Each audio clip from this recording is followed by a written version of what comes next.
This is the start of my vlog, Eye of the Survivor.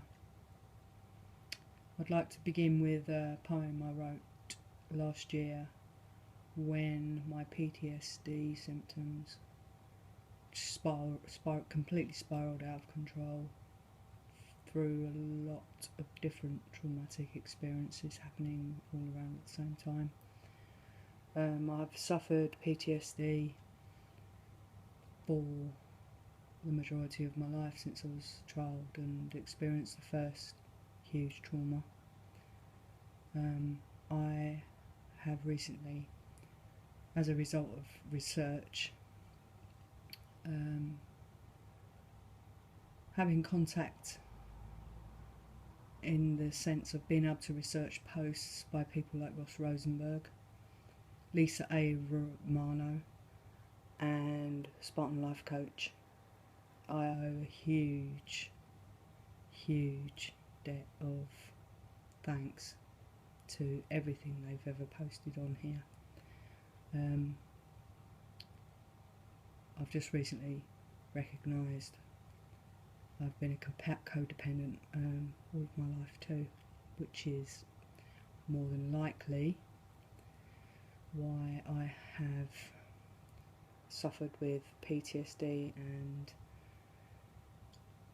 in the sense that the codependency has attracted many traumatic experiences over the 40 odd years I've been alive.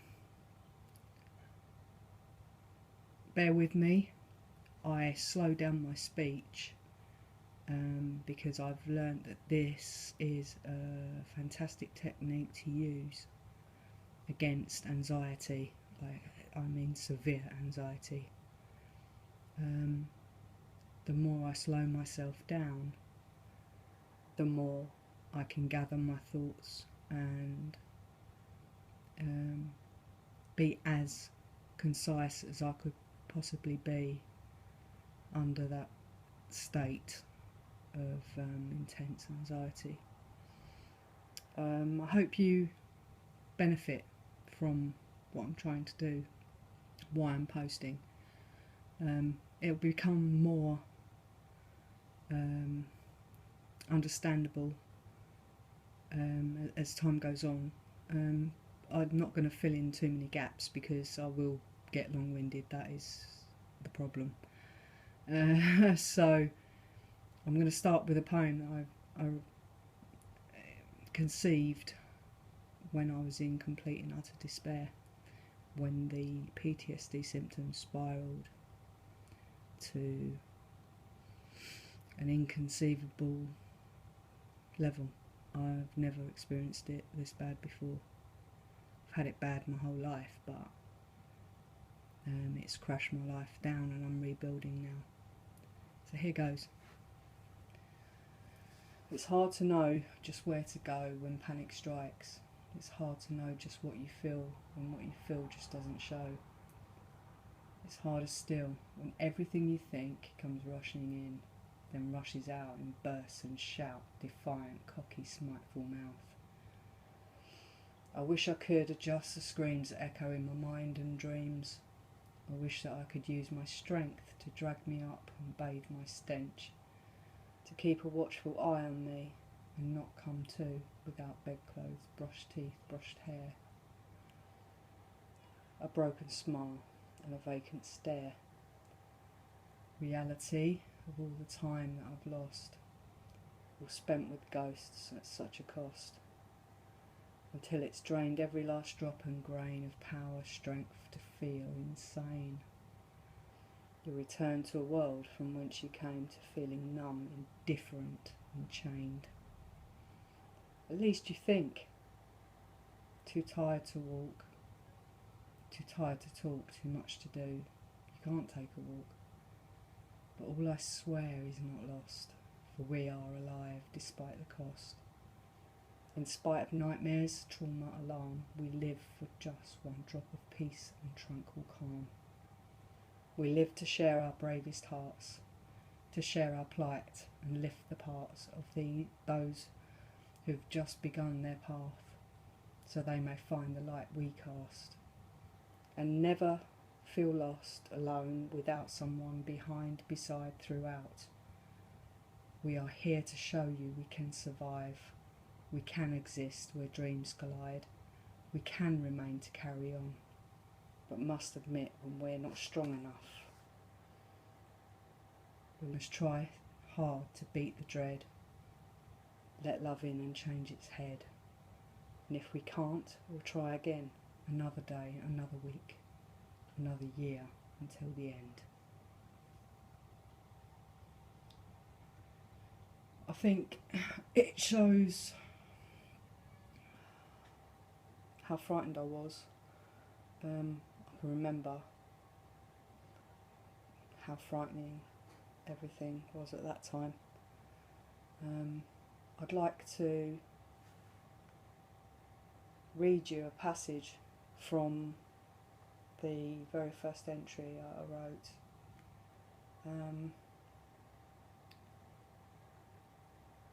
And started from that day then keeping a daily journal.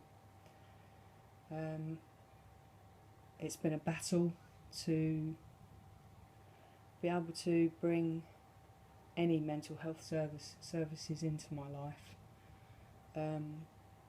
Go to GPs, it take forever to work out what it is you're going through, what it is, how they need to medicate you. It's just, the whole process has just totally blown me away.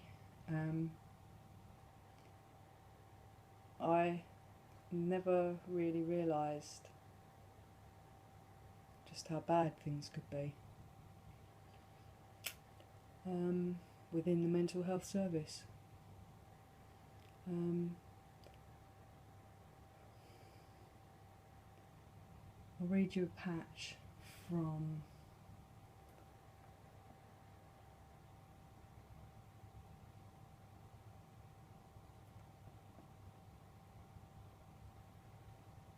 my blog if I can find it. Maybe we should call this the first one. It's taken 7 minutes of your time already. Stay tuned. I'll be posting the very first day of last year. My life was blown apart by the worst occasion of PTSD I've ever experienced. Thank you for listening. I hope it reaches somebody. If you're feeling alone, all I can say is keep a journal. Keep a journal that is uncensored, completely uncensored, with as many swear words as you feel impassioned at the time. If you're in full anxiety, hypervigilant, let it roll. It's going to come out strange, it's going to come out scary, you're going to say crazy stuff because that's what you're in at that time. If you're in hyperarousal, you're going to get lots of swearing coming out, you're going to get lots of hateful, spiteful stuff towards things. Let it roll. All I can say is unsilence yourself. Break the silence. If you've been on Facebook or the web, there is a PTSD Break the Silence website, and that is very true. I'm not trying to take their thing by saying break the silence, but it was from that website made me realise what I needed to do, and what I needed to do was firstly keep as an accurate journal as possible with every daily experience in it, whether that's antisocial behaviour you suffer, hate crimes, criminal activity you witness, you name it, you put it all down in there. You just let rip, let your mind, if it pops into your head, write it. Now, a lot of people would probably argue at that. Oh, you'll come across them and people could use it. Well, blah, blah, blah. I need to use it. I need to break the silence. The 40 odd years of silence, of keeping stum about everything, my feelings, my thoughts, my fears. It's done the world of good. It has done, and this is why I'm going to start sharing it now. I really have no care for what people are going to think of it, what they think, how they interpret it, what I've said. If they really, really misunderstand it and have questions, they can ask me. I'll completely explain. I don't have to justify anything. These are my ramblings. This is my release. Powerful, absolutely empowering, and it's made all the difference to me. Keep a journal. Write whatever you want in it, whatever comes into your head. Research some really good quality people, like the people I mentioned at the beginning. I'm in the process, unfortunately, of self-diagnosing, which a lot of people say you shouldn't do, but when you are left without adequate mental health systems and services backing you up, supporting you, advising you, giving you specialist therapy, that's what this mental health journal does. It gives me therapy, makes me think, makes me analyse, keeps me current. You can get lost in anxiety. You can get lost in hypervigilance, in hyperarousal, in all kinds of strange, weird and wonderful thoughts. Not that you believe them wholeheartedly, but you need to release it. It's rubbish. It's rubbish that needs to be vented. Vent it. This is pretty much all I can say about it, and the main point is, if people do get on here and they do